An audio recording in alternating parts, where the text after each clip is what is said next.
Matagal mo nang iniisip kung bakit parang nawawala ang respeto ng babae sa'yo kahit wala ka namang ginagawang masama. Maayos ka naman, mabait, nagbibigay. Pero habang tumatagal, parang lumalamig siya. Parang unti-unting bumababa ang tingin niya sa'yo. Pero baka hindi mo napapansin. Ikaw mismo ang dahan-dahang nagpapababa sa value mo. Hindi dahil kulang ka. Hindi dahil may mas magaling sa'yo. Kundi dahil may mga simpleng kilos, mga salitang akala mo ay tama, pero sa mata ng babae, senyales pala yan ng kahinaan. At kapag nasimulan mo nang ipakita yon, kahit hindi mo sinasadya, bumabagsak ang respeto. Ang mas masakit pa, karamihan sa mga lalaking matalino, mabuting tao, at may puso, sila mismo ang gumagawa ng mga pagkakamaling ito. Kapag narinig mo ito, hindi mo na ito malilimutan.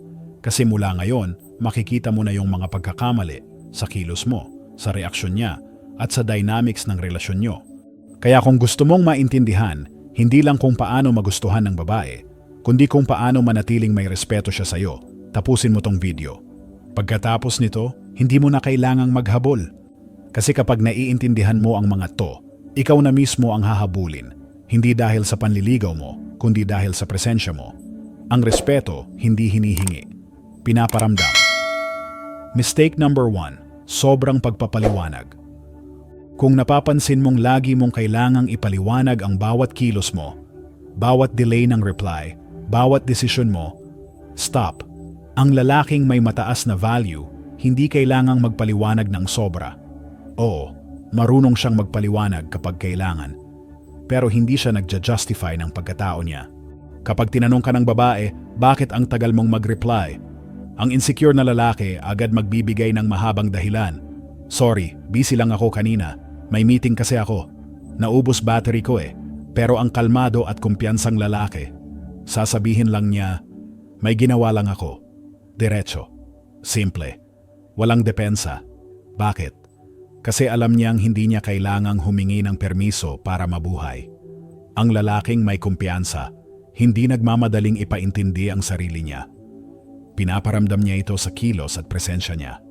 Tandaan mo, kapag sobra kang nagpapaliwanag, ang dating mo ay parang gusto mong makuha ang approval niya. At sa sandaling maramdaman niyang gusto mong mapatunayan ang sarili mo sa kanya, nawawala ang power mo sa relasyon. Ang tunay na kumpiyansa ay tahimik. Hindi ito humihingi ng maintindihan, kasi alam niyang hindi lahat kailangang ipaliwanag.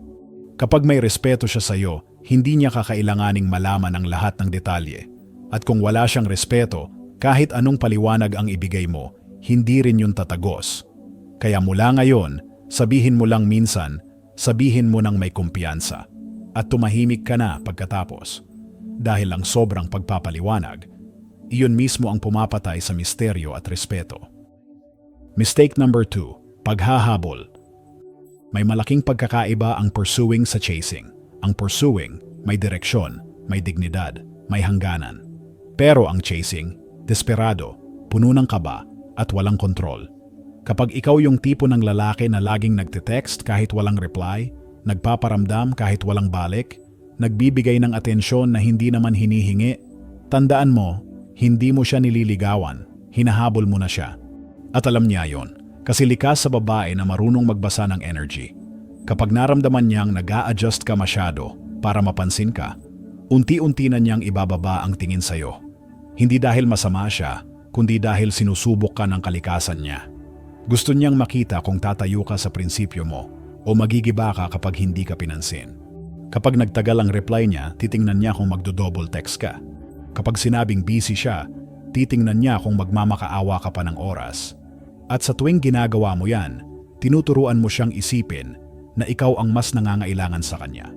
Pero tandaan mo, ang lalaking may value, hindi kailanman naghahabol. Hindi siya nakikipagpaligsahan para sa atensyon. Kasi alam niyang ang enerhiya ng paghahabol ay enerhiya ng pagkawala. Ang matalinong lalaki, kapag hindi niya naramdaman ang effort pabalik, bumibitaw ng kalmado. Hindi dahil galit siya, kundi dahil alam niyang kung gusto ka talaga ng babae, hindi mo kailangang habulin. Kaya tandaan mo to, kung gusto ka niya, lalapit siya. Kung hindi, tanggapin mo. Kasi ang hindi para sa'yo, hindi mo kailangang pilitin. Ang lalaking marunong umatras, siya yung lalaking tunay na sinusundan. Mistake number 3, Sobrang pagbubukas ng buhay, oversharing. Isa sa mga pinakamabilis na paraan para mawala ang mystery at attraction ay yung pagbubuhos mo ng lahat tungkol sa sarili mo. Agad-agad. Kakakilala nyo pa lang, pero ikinuwento mo na lahat. Ganito kasi ako dati. Yung ex ko kasi ganyan. Ito ang mga pangarap ko. Ito ang mga takot ko. Akala mo, di ba, deep conversation yon? Pero sa totoo lang, kadalasan, red flag yan ng lalaking masyadong sabik na mapansin. Ang matalinong lalaki alam kung kailan siya magsasalita at kailan siya mananahimik. Hindi niya itinatapon ang buong kwento ng buhay niya agad. Hinahayaan niyang unti-unti siyang makilala ng babae through actions, not declarations. Bakit? Kasi mystery creates attraction. Pero kapag binuksan mo lahat ng pinto kaagad, mawawala ang thrill, mawawala ang curiosity. Ang mga babae, gustong matuklasan ang lalaki. Gusto nilang unti-unting kilalanin, hindi yung ibinuhos mo na parang resume ng emosyon. At higit sa lahat, kapag sobrang aga mong nagbubukas, nagmumukha kang umaasa agad ng koneksyon. Naglalagay ka ng pressure, hindi intimacy. Ang stoic na lalaki, marunong magtago ng lalim. Hindi dahil may tinatago siya, kundi dahil alam niyang ang kwento niya, dapat pinaghihirapan malaman. Kaya huwag mong ibigay agad lahat ng detalye. Ipakita lang kung sino ka. Dahan-dahan, may ritmo, may respeto sa proseso. Dahil tandaan mo, ang misteryo ay hindi pang manipula. Ito ay paraan para manatiling may value ang sarili mo. Mistake number 4, pagtangkang ayusin siya. Lalaki ka, natural sa'yo ang gustong tumulong, mag-ayos, magligtas. Kapag nakita mong malungkot siya, may problema siya, o may ugali siyang sumisira sa sarili niya, gusto mong maging yung lalaking magpapabago sa kanya. Pero tandaan mo to, hindi mo trabaho na ayusin ang isang babae. Kapag ginawa mo yon, hindi mo namamalayang nilalagay mo ang sarili mo sa role ng tatay, hindi partner. At kapag naramdaman niyang parang ginagabayan mo siya tulad ng bata, mawawala ang attraction. Ang matalinong lalaki nagbibigay ng suporta, pero hindi solusyon. Nakikinig siya, hindi para ayusin, kundi para maintindihan. Kasi alam niyang bawat tao may sariling laban at hindi niya kailangang pasanin yon para lang mapatunayan ang pagmamahal niya. Kapag sinubukan mong ayusin ang babae, unti-unti kang magiging responsible sa emosyon niya. At sa sandaling bumigay ka ron, masisira ang balance. Magiging ikaw yung laging nagsasalo ng problema, habang siya umaasa palagi. Ang stoic na lalaki ay malinaw. Alam niya kung alin ang kanya at alin ang hindi. Hindi siya nagpapadala sa drama, hindi dahil manhid siya, kundi dahil alam niyang kalinawan ang tunay na anyo ng pagmamahal. Kaya kapag may problema siya, pakinggan mo. Maging mahinahon, ibigay ang presensya mo, hindi ang solusyon. Kung gusto niyang magbago, gagawin niya yon, hindi dahil sa'yo, kundi dahil sa desisyon niya. At kung ayaw niya, matuto kang bitawan ng walang galit. Dahil ang tunay na lalaki, hindi tagasagip. Siya yung matatag na sandigan kahit may bagyo. Mistake number 5, pagkalimot sa sariling layunin. Isa ito sa pinakamalalang pagkakamali ng maraming lalaki. Nakilala mo siya, nagka-connection, naging masaya. Pero habang lumalalim ang relasyon, napapansin mong unti-unting nagbabago ang focus mo. Dati, araw-araw kang nasa gym. Ngayon, mas madalas ka nang maghintay ng reply. Dati, puno ng plano ang utak mo. Ngayon, puno ng emosyon. Hindi mo namamalayan, pero unti-unti mo nang isinasantabi ang sarili mong misyon para lang mapanatili ang relasyon.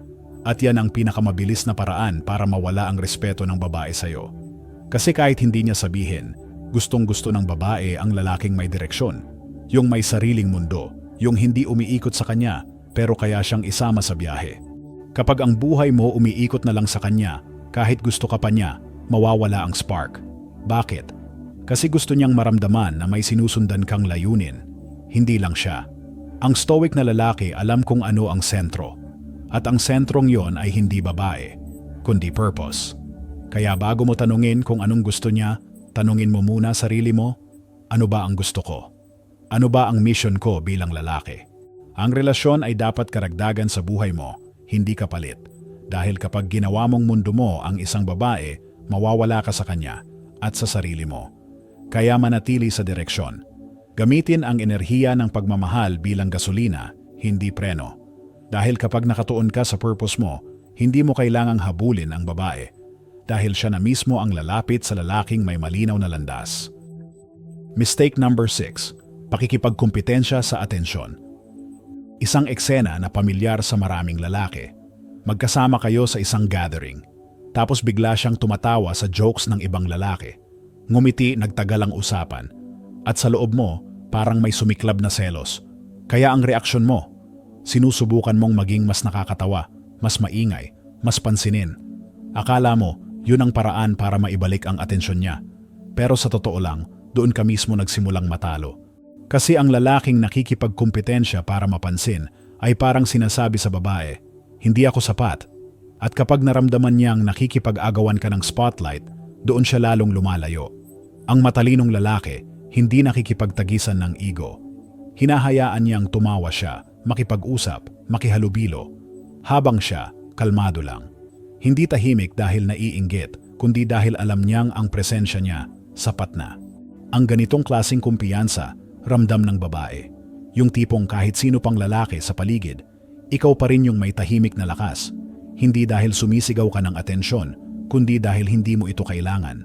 Ang stoic na lalaki, hindi natitinag ng pansamantalang eksena. Alam niyang ang tunay na koneksyon, hindi nasusukat sa kung sino ang mas napansin, kundi kung sino ang hindi kailangang ipaglaban ang lugar niya.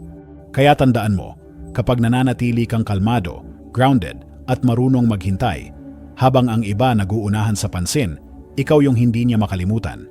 Dahil ang lalaking hindi natitinag, siya yung tunay na may halina. Mistake number 7. Ginagawa siyang pinagmumulan ng kaligayahan. Maraming lalaki ang nagkakamali dito. Akala nila, kapag may babae na silang nagpapasaya sa kanila, kompleto na ang mundo nila. Pero ito ang mapait na katotohanan.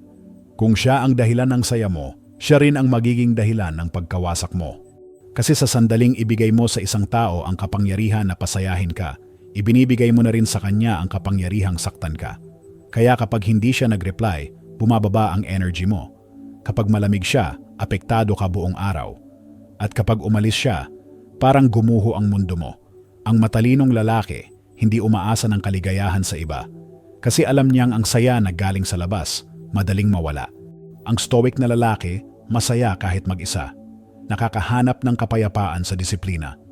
Nakakaramdam ng fulfillment sa layunin, hindi sa validation. Hindi siya nangangailangan ng babae para maramdaman niyang kumpleto siya. Dahil buo na siya bago pa dumating ito. At dahil buo siya, ang saya na ibinibigay ng babae ay bonus lang, hindi oxygen. Ang irony dito, kapag natutunan mong hindi kailanganin ng babae, doon ka nila lalong gustong makasama. Bakit? Kasi ang kalalakihang buo sa sarili ay bihirang-bihira sa panahon ngayon. Kaya tandaan mo to, ang babae ay dapat dagdag sa saya mo, hindi pinagmumulan. Bago mo siya mahalin, siguraduhin mong marunong ka nang mahalin ang sarili mo. Dahil ang kaligayahan na galing sa loob, yon ang hindi kailanman kayang sirain ng kahit sino. Mistake number 8. Emotional reaction sa mga test ng babae. Kung matagal ka nang nakikisalamuha sa mga babae, alam mong darating talaga yung mga test. Minsan hindi nila sinasadya, pero ginagawa nila para lang makita kung gaano kakatatag. Halimbawa, bigla siyang lumayo ng walang dahilan. O kaya, binanggit niya yung ex niya para makita kung magre-react ka. O minsan, tinetest ka sa biro. Bakit parang nagiging tamad ka na ngayon? At ikaw, agad na pikon. Ano bang problema mo? Ba't mo pa binabanggit yung ex mo? Ayun, bagsak ka na agad. Kasi tandaan mo, ang mga babae hindi laging naghahanap ng sagot. Madalas gusto lang nilang maramdaman kung gaano ka kakalmado sa gitna ng gulo. Kapag tinest ka niya, hindi mo kailangang labanan. Hindi mo kailangang magpaliwanag, magalit, o magpabibo. Ang kailangan mo lang, control. Huminga. Ngumiti. Tingnan mo siya sa mata at hayaan mong maramdaman niyang hindi ka natitinag. Kasi ang tunay na lalaki, hindi nagpapaikot ng emosyon niya sa mood ng babae. Siya ang nagtatakda ng tono. Hindi siya nadadala sa tono ng iba. Ang stoic na lalaki, hindi manhid, disiplinado. Alam niyang hindi niya kailangang sumabay sa emosyon para lang mapatunayan na may pakialam siya. Kaya sa susunod na tinitest ka niya, tandaan mo to. Hindi mo kailangang ipasa lahat ng test. Ang kailangan mo lang, huwag bumagsak sa sarili mong kontrol. Dahil kapag nanatili kang kalmado sa harap ng drama, doon ka niya lalong rerespetuhin. At doon mo rin makikita kung sino talaga ang may hawak ng direksyon. Ikaw. Mistake number 9, paghingi ng tawad sa sariling standards. Sa panahon ngayon, parang kasalanan na kapag ang isang lalaki ay may mataas na pamantayan. Kapag gusto mo ng babae na loyal, feminine, may respeto sa sarili, sasabihin ng iba, ang taas naman ng standards mo. O minsan pa tatawagin kang insecure, controlling, o toxic masculine. Pero tandaan mo to, lalaki, ang pagkakaroon ng standards ay hindi kahinaan. Yan ang ebidensya na may direksyon ka, may prinsipyo ka, at may respeto ka sa sarili mo. Ang matalinong lalaki, alam kung ano ang gusto niya. Hindi niya hinahayaan ang lipunan o opinyon ng iba ang magdikta kung anong klaseng babae ang dapat niyang tanggapin. Hindi siya nahihiyang sabihin, gusto ko ng babae na marunong rumespeto. Gusto ko ng babae na kalmado, hindi palaging may drama. Gusto ko ng relasyon na may kapayapaan, hindi laro. At kapag may babaeng hindi umaayon sa pamantayan niya, hindi siya nagagalit, umaalis lang siya ng tahimik. Dahil alam niyang ang kapayapaan niya ay mas mahalaga kaysa sa pansamantalang emosyon. Ang stoic na lalaki, malinaw sa linya niya. Hindi siya nag-a-adjust para lang magustuhan. At hindi rin siya nahihiyang tumanggi sa mga bagay na hindi na ayon sa values niya. Dahil kapag sinimulan mong humingi ng tawad sa standards mo, unti-unti mong isinusuko ang dignidad mo. Kaya huwag mong ibaba ang linya mo, itaas mo ito hanggang sa tamang tao na mismo ang pumantay. Tandaan mo, ang tunay na respeto, hindi mo kailangan ipaglaban. Makikita ito sa paraan mo manindigan sa kung sino ka at kung ano ang hindi mo tatanggapin. Ngayon alam mo na minsan hindi mo kailangan maging sobrang matalino, sobrang pogi, o sobrang mayaman para maramdaman ng babae ang respeto sa'yo. Ang kailangan mo lang, panindigan mo ang sarili mo. Kasi karamihan sa mga lalaki, nawawala hindi dahil niloko sila, kundi dahil unti-unti nilang iniiwan yung prinsipyo nila sa ngalan ng pag-ibig o dahil ayaw nilang mawala yung babae. Pero tandaan mo to, ang lalaking kayang mawala ang kahit sino pero hindi kayang mawala ang sarili niya, yun ang lalaking hindi kailanman mawawala ng respeto.